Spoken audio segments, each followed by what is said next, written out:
Muy buenas. Vamos a trabajar en este vídeo la propiedad de periodicidad de las funciones. Intuitivamente, una función es periódica cuando, como en un electrocardiograma, un trocito se va repitiendo de forma continua. Pero claro, tiene que repetirse de forma exacta. En un electrocardiograma de una persona real, cada latido puede ser diferente sutilmente a los siguientes, por muy sana que esté. No, en matemáticas tiene que ser exactamente igual. Y además esa repetición tiene que ser siguiendo siempre la misma altura. No podríamos, por ejemplo, ir repitiéndolo en diagonal o haciendo formas. Ahí ya estaríamos hablando de otro tipo de propiedades también muy importantes, estacionalidad, por ejemplo. No, aquí se tiene que repetir tal cual el trozo. Esa longitud del trozo que se repite es a lo que vamos a llamar periodo de la función periódica. Más en teoría, vamos a decir que una función es periódica de periodo t cuando para cualquier valor de su dominio ocurra que la función en ese valor coincida con la función de ese valor trasladada una longitud t. Vale, f de x tiene que ser igual a f de x más t. Es decir, mirad, las funciones elementales periódicas por excelencia son las trigonométricas. Aquí tengo dibujada la función seno. La función seno tiene esta longitud de periodo, porque si yo voy, ¿veis?, desplazando la gráfica exactamente esa longitud, se superpone continuamente. Me está costando muchísimo mantener el pulso. Vale, esta longitud es de exactamente 2pi. El periodo de la función seno es 2pi. Exactamente igual con la función coseno. El periodo de la función coseno será 2pi. Y el periodo de la función tangente de x será pi a secas, lo que sería la distancia entre dos de sus asíntotas.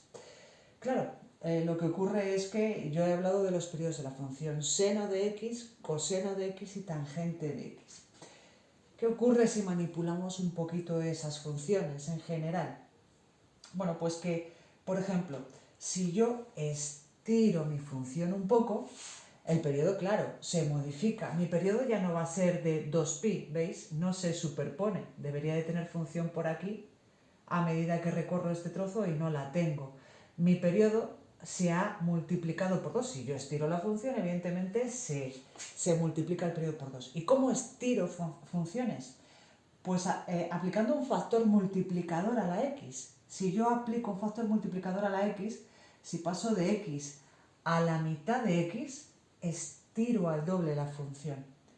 Y entonces mi periodo pasa a ser de 2pi, que era el principio, a 4pi. Este ya sería el nuevo periodo, 4pi. Lo que pasa es que no tengo trozo suficiente de función para que lo podamos recorrer. Pero, ¿veis? Si yo divido entre 2, estiro. Sin embargo, cada vez que yo sume o reste cosas, si lo hago fuera, lo único que voy a hacer es subir o bajar la gráfica de la función, pero no se me va a modificar el periodo en ningún momento, sencillamente estoy cambiando la altura de la gráfica. Y si sumo o resto dentro de la parte afectada por el seno, por la función trigonométrica, lo que estoy haciendo es desplazar derecha e izquierda, solo, pero tampoco estoy modificando el periodo solo lo puedo modificar multiplicando a la x. Multiplico por un medio, el periodo queda multiplicado por 2. Divido entre, pongo aquí por ejemplo 2x, mi periodo se verá dividido entre 2. Vale, lo vemos con ejemplos. Es decir, ¿quiénes serían? Entonces, por resumir, el periodo de seno de x y de coseno de x, ya hemos dicho que es 2pi. Y el de la tangente de x es pi. Vale, conviene tenerlo presente. ¿Quién será entonces el periodo de seno de 3x? Estoy aplicando un factor multiplicador a la x. El periodo pasará de ser 2pi a ser 2pi dividido entre 3. Si yo multiplico aquí, tengo que dividir al periodo. Vale, porque lo que estoy haciendo al multiplicar a la x es apretar mi función. Igual que aquí, al dividir entre 2 la estiré, al multiplicar aprieto.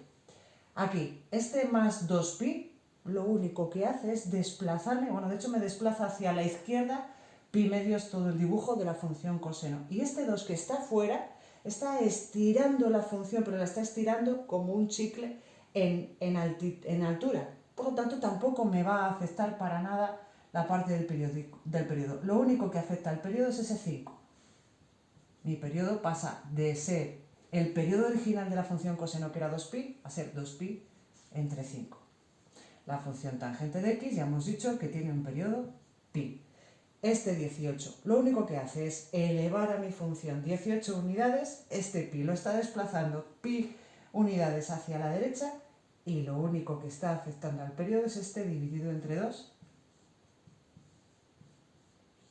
¿Qué va a hacer? Multiplicar al 2pi, que sería el periodo original, el periodo original que sería pi, que es el de la tangente, por 2. Periodo final, entonces sería pi por 2. El 2 que está dividiendo pasa multiplicando. Un pequeño comentario. En todo momento me he referido al periodo irreducible, al periodo más pequeño posible. Si el periodo de mi función es 2pi, como en este caso, también me vale un periodo 4pi o un periodo 6pi. Cualquier múltiplo de mi periodo también a su vez me vale como periodo. Pero tendemos a intentar coger en la medida de lo posible el periodo más pequeño. ¿Va a ser siempre posible coger el periodo más pequeño? Bueno, pues tengo un contraejemplo. La función constante es periódica, puesto que siempre se repite el valor de f de x trasladado, porque siempre es el mismo. Sin embargo, no puedo encontrar el periodo más pequeño posible. Coja el periodo que coja, siempre puedo encontrar un periodo más pequeño. Por lo tanto, ahí no puedo encontrar el t mínimo. Para la inmensa mayoría de los casos sí que puedo encontrar ese periodo mínimo, que es el que hemos escrito en todos estos casos. Sería el periodo principal. Vale.